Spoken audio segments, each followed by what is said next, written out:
1959 July 31 കേരളത്തിന്റെ ചരിത്രത്തിൽ ഒരിക്കലും മറക്കാനാകാത്ത ദിനം. വിശ്വാസത്തിനും അവകാശങ്ങൾക്കും വേണ്ടി ഒരു ജനത ഉയർത്തെഴുന്നേറ്റ പോരാട്ടത്തിന്റെ സമാപന ദിനം. ജനാധിപത്യ രീതിയിൽ തെരഞ്ഞെടുക്കപ്പെട്ട ഒരു സർക്കാരിനെ ഭരണഘടനയുടെ 356 വകുപ്പ് പ്രകാരം പിരിച്ചുവിട്ട ദിവസമായിരുന്നു അന്ന്.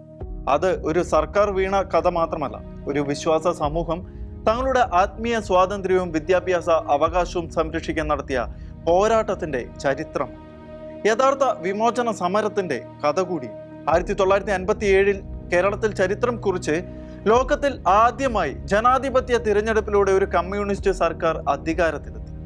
അത് ജനാധിപത്യത്തിന്റെ വിജയമായിരുന്നുവെങ്കിലും അധികം വൈകാതെ സമൂഹത്തിന്റെ ചില വിഭാഗങ്ങളിൽ ആശങ്കകൾ ഉയർന്നു തുടങ്ങി. പ്രത്യേകിച്ച് വിദ്യാഭ്യാസ രംഗത്തും മതസ്വാതന്ത്ര്യവുമായി ബന്ധപ്പെട്ട വിഷയങ്ങളിലും സർക്കാർ മുന്നോട്ട് വെച്ച ചില നയങ്ങൾ ശക്തമായ എതിർപ്പിന് കാരണമായി. അതോടെ വിദ്യാഭ്യാസ സ്ഥാപനങ്ങളുടെ സ്വയംഭരണാവകാശം അപകടത്തിലാകുമെന്ന് സഭയും നിരവധി മാനേജ്മെന്റുകളും തിരിച്ചറിഞ്ഞു. വിദ്യാഭ്യാസ മന്ത്രി പ്രൊഫസർ ജോസഫ് മുണ്ടശ്ശേരി അവതരിപ്പിച്ച വിദ്യാഭ്യാസ ബില്ല് വലിയ വിവാദങ്ങൾക്ക് വഴിവെച്ചു. സഭയുടെ നേതൃത്വത്തിലുള്ള വിദ്യാഭ്യാസ സ്ഥാപനങ്ങൾ ഈ ബില്ല് അവരുടെ ഭരണപരമായ അവകാശങ്ങളെ പരിമിതപ്പെടുത്തുന്നുവെന്നും മതപരമായ സ്വാതന്ത്ര്യത്തെ ബാധിക്കുന്നുവെന്നുമുള്ള ആശങ്കകൾ ഉന്നയിച്ചു. അതോടെയാണ് പ്രതിഷേധം ശക്തമായത്. പള്ളികളിൽ പ്രത്യേക പ്രാർത്ഥനകൾ നടന്നു. വിശ്വാസികൾ ഒന്നിച്ചു. അവകാശ സംരക്ഷണത്തിനായുള്ള ശബ്ദം കേരളമാകെ മുഴങ്ങി. സഭയുടെ മെത്രാന്മാരും വൈദികരും വിശ്വാസികളെ ഐക്യത്തിനും സമാധാനപരമായ പ്രതിഷേധത്തിനും ആഹ്വാനം ചെയ്തു. വിശ്വാസം സംരക്ഷിക്കണം, വിദ്യാഭ്യാസ സ്വാതന്ത്ര്യം കാത്തു സൂക്ഷിക്കണം, ഭാവി തലമുറയുടെ അവകാശങ്ങൾ നഷ്ടപ്പെടാൻ പാടില്ല. ഇതൊക്കെയായിരുന്നു ന്യായമായ അവരുടെ ആവശ്യങ്ങൾ. ഉത്തമ പൗരബോധമുള്ള നിരായുധരായ വിശ്വാസികൾ ജപമാലകളുമായി തെരുവിലേക്ക് ഇറങ്ങി. പ്രാർത്ഥനയും പ്രതിഷേധവും ഒരുമിച്ച് ചേർന്ന അപൂർവ കാഴ്ചയ്ക്ക് കേരളം സാക്ഷിയായി. മന്നത്ത് പത്മനാഭന്റെ നേതൃത്വത്തിൽ വിവിധ സാമൂഹിക സംഘടനകളും അവരോടൊപ്പം ആ സഹന സമരത്തിൽ പങ്കുചേർന്നു.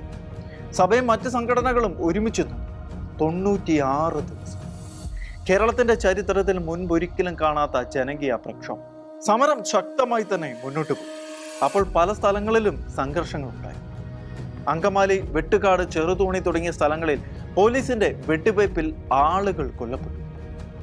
ഒടുവിൽ ആ ദിവസമെത്തി 1959 ജൂലൈ 31.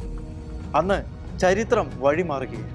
ഭാരത രാഷ്ട്രപതി ഡോക്ടർ രാജേന്ദ്ര പ്രസാദ് ഭരണഘടനയുടെ 356 വകുപ്പ് പ്രകാരം കേരള മന്ത്രിസഭയെ പിരിച്ചുവിട്ടു. വിമോചന സമരത്തിന്റെ നിർണായക വഴിത്തിരിവായി ഈ ദിവസം മാറി. വിശ്വാസ സ്വാതന്ത്ര്യത്തിനും വിദ്യാഭ്യാസ അവകാശ സംരക്ഷണത്തിനും വേണ്ടിയുള്ള പോരാട്ടത്തിന്റെ വലിയ വിജയം തന്നെയായിരുന്നു. ആ പോരാട്ടത്തിൽ പങ്കെടുത്തവരുടെ ത്യാഗവും ഐക്യവും പ്രാർത്ഥനയും തലമുറകളെ പ്രചോദിപ്പിക്കുന്ന ഓർമ്മകളായി ഇന്നും തുടരുകയാണ്.